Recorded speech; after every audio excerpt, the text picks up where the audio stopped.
The T-Rex. Who likes the T-Rex? Awesome. Do you know scientists said that T-Rex have a cousin that's still around today that they're related to? We'll get to it. It's actually a certain kind. But what other kind of dinosaurs do you guys know about? Triceratops, very good. A raptor. There's lots of different kinds of raptors too, right? Now, has anybody here seen the Jurassic World movies? Any of our friends here?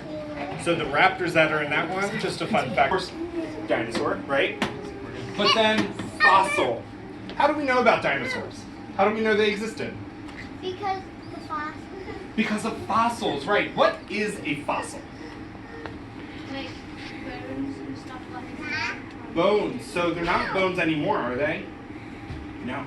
So the really cool thing is over a really, really, really long time, millions of years, the bones from those dinosaurs are in the ground, and the rock and the minerals that are in the ground start to seep into those bones and turn them to stone. And that's where we get fossils. Hello guys. Hi.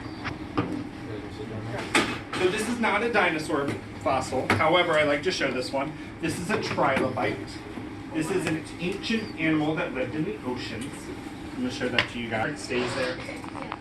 Now, given enough time, that mud could harden up and turn to stone. And if your footprint was still there, that would be a trace fossil. So on this stone here, you can see all these different shell imprints. And we call those trace fossils. Now, do you think can plants turn to stone and be a fossil? Yes. They can, some of them, but can the leaves? Ferns are a plant that are still around today, that were around when the dinosaurs were around. They used to munch on it. You can see all these imprints of the fern in the stone from when the stone was probably just mud full of minerals. And over millions of years it hardened up into this awesome looking stone.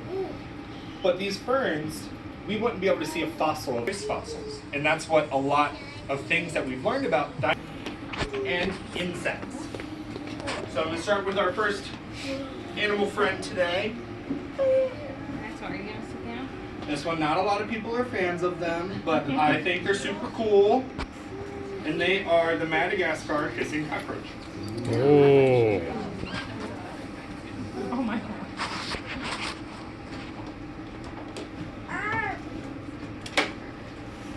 Come from Madagascar, which is an island off the coast of Africa. What do they do to defend themselves? Hiss, right? If you were a hungry bird and you went after a bug and it started hissing at you and it sounded like a snake, would you be a little bit confused? Yes. Absolutely. That gives this cockroach just a little bit of time to run away before it hits you. Because do you guys see any wings? No. They don't have any wings, they don't bite, but they can be fast. So they will run away, and that is their defense, is to kind of confuse their predator and then take off. And what kind of animal are they? A cockroach. Madagascar hissing cockroach. Tells you everything you need to know. Now this one, I can tell you, is a male. Which is pretty cool that I can tell because he has horns. So these two bumps on the top of his head here are his horns. And only the males have those. The females have a more smooth, rounded top to their head. Now this guy, he's just going to kind of chill out, and as I come around, you are welcome to touch him. However, what I do say is just use one finger, don't push down, he is squishy. And after you've touched the animals, don't put your fingers in your eyes, your mouth, don't pick your nose, don't pick your friend's nose, okay? Just keep your hands in your lap till we wash off hands. Now if you want to touch, just a nice gentle touch. And you can just say, no thanks. You want to touch?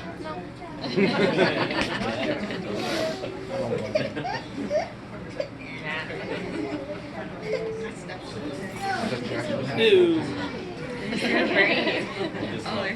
Way braver than me. Factor.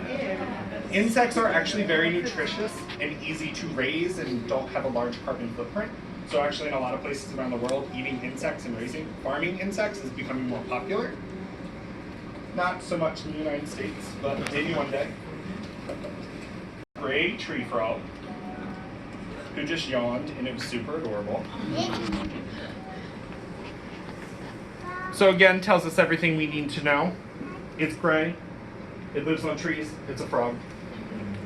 No? He is a frog, so there's other animals related to the frog. Not a mammal, good guess though. So it starts with an A.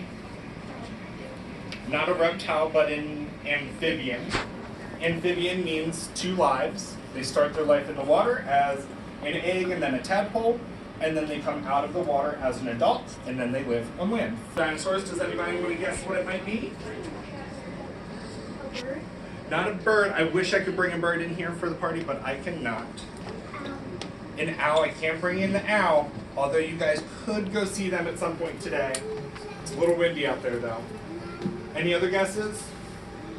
Turtle. A turtle. Very good. So this is a special kind of turtle, especially if you were born and raised in Maryland. You love this kind of turtle because it is a diamondback terrapin. My sister loves turtles. That is called an eastern box turtle. They're really cool to find. I've only ever seen them out in their natural environment twice. And I get excited every time I do. So again, she is a diamondback terrapin. The name tells you what she is. She has kind of, it's hard to see, but diamond shapes on her back. And then she is a terrapin. Now these turtles are super special. There's tons of turtles around the world and tons of turtles here in Maryland. However, there's the eastern box turtle, as you mentioned, which lives in the water or on land? What do you think? Land. On land, very good. Now there's semi-aquatic turtles that live in the water, right? In fresh water, so there's no salt in their water. Those are ponds, lakes, streams. But she does not live in fresh water.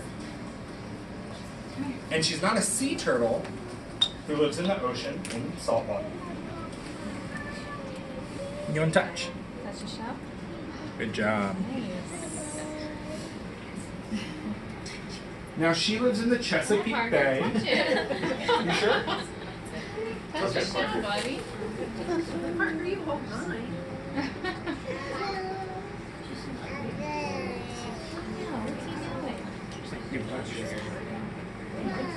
Good job. Sea turtles have been around, some sea turtles almost unchanged for millions of years. The leatherback sea turtle, which is the largest in the world, is one of those that has been around for an extremely long time. For another 30 to 40 years average, especially since when you give them the utmost care, nutritional meals, and vet checkups, it definitely makes them go a little bit longer. What do they eat? So if you've ever seen a magician where they start pulling the stars out of their pocket and it's just never ending, that's pretty much what happens when I take him out of the pillowcase. And he is also one of the most docile snakes I have ever met, meaning he's super sweet. And when I first started working with him, and we would feed him, I could just hand it to him. I didn't have to use tongs or anything, because he just gently took his food. Buddy. So here, they would eat mice and other rodents.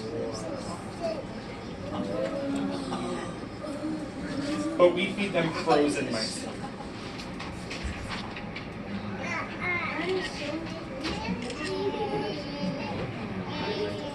So again, his name tells you everything you need to know. What color is he? Gray. What's he eat? Rats. And he's a snake.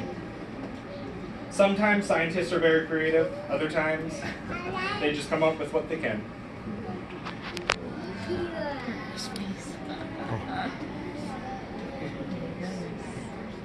Parker, you gonna touch that one?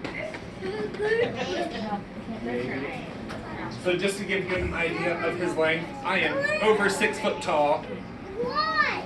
and he is taller than me if he were to stretch out completely. What?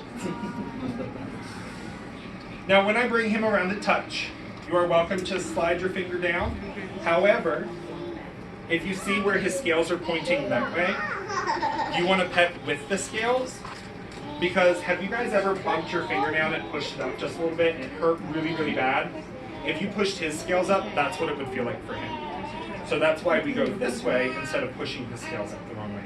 So the way I'm holding him, you just want to go down to the tail, from head to tail. Where are you going? Trying to sneak down. Surprisingly, not having any arms or legs, they are extremely good climbers. They're basically a long muscle.